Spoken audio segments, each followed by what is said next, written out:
nature has its own time, and we can learn a lot from nature, from trees, from the animals, and about life and the cycles of life. And it can give us the security and assurance that life doesn't stop. Like, even right now, these trees are shedding the life within the leaves, but that does not mean that the tree itself is dying.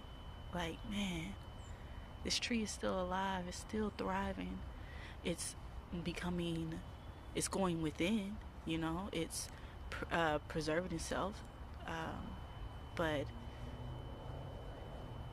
it's not ending, it's resting.